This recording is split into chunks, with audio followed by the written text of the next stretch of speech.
Hi, it's Therese. Today we are speaking about IELTS listening. There are 4 sections in the listening exam in IELTS. And by the way, whether you're doing academic or general IELTS, the listening is exactly the same. In section 1, you'll hear 2 people talking. So it'll be a social conversation. Normally the topics will be college or work or studies. You might hear a lot of dates, times, letters. And in section 2, you'll hear a monologue. So you'll hear one person talking, maybe describing a location or describing a country or a region. So a general topic.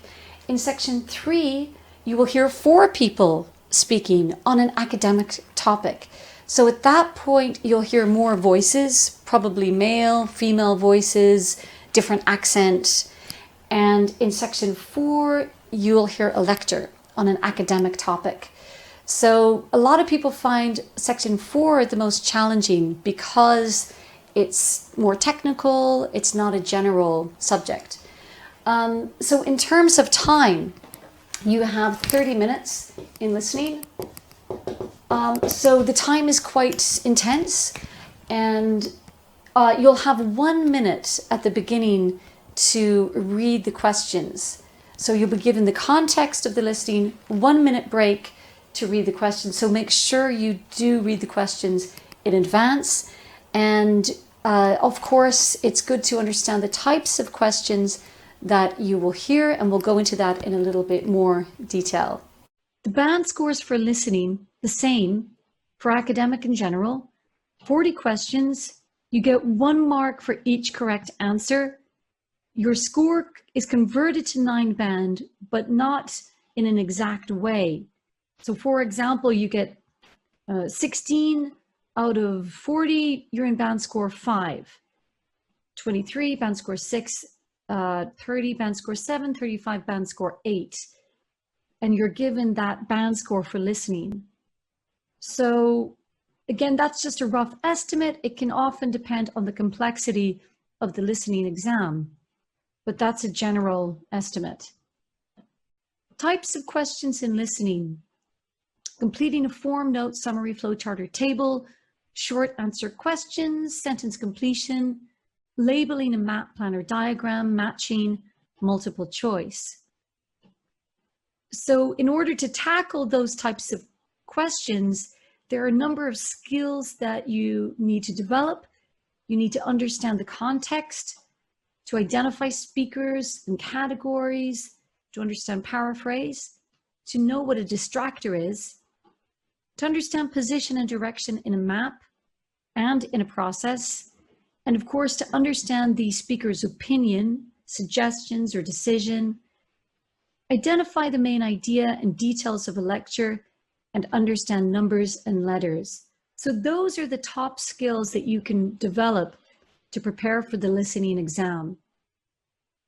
To understand the context, not so difficult, because when the listening begins, you're given the context. So normally you'll hear something like, you will hear a man and a woman speaking about college courses. Listen carefully and answer questions 1 to 5. So you already know the context from the beginning of the listening. After the introduction, you'll have a short time to read the questions. So use this time between the introduction and the listening test to read and study the questions so that you know what to answer. Identifying speakers.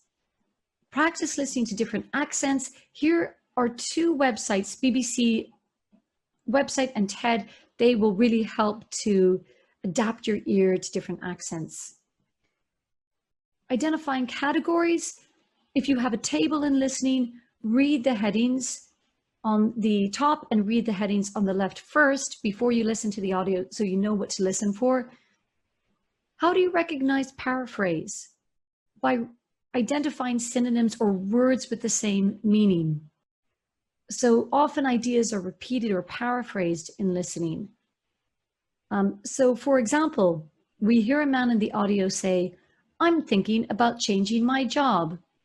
And then in the question, we read A, the man is considering changing his work. B, the man is thinking about his job. C, the man will change his job. So what do you think is the best answer? What is the man saying? Answer A is correct. So the man is considering, he's thinking about. Consider is a synonym for think about.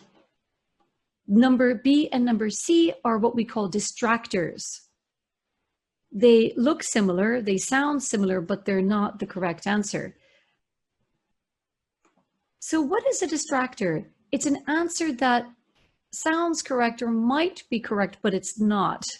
So if I say to you about a meeting, let's have our meeting today at 8:30. Did I say A, 8:30, B, 8:13, or 9:30? I think you know the answer. It's 8:30. So the distractor is 8:13 because it sounds similar, and 9:30 is simply incorrect. You may have a map or plan question, so you need to understand position and the vocabulary for directions. So as you listen to a map, you'll mark the way with a highlighter or with a pen as you listen. This will help you. And again, watch out for distractors such as references during the listening to other buildings or other information not related. For process, you might often get a flow chart or a process. So you might hear typical words like turn, hold, pull, push, rotate, and you'll hear a lot of prepositions. So it's good to learn your prepositions of place, around, inside, upside down, through, along. Very important. And of course, last but not least, dates, letters, and numbers. Practice your letters in the English alphabet, A, B, C, D. I know it's very basic, but it comes up a lot in IELTS. The same with times, dates, figures. These are details, but the little details make a big difference. A warning, in IELTS listening, the speaker often changes his or her mind, so they might change the date, time, or location of something. So listen actively for any changes you might hear during the audio. So that's it, everyone, for the listening exam.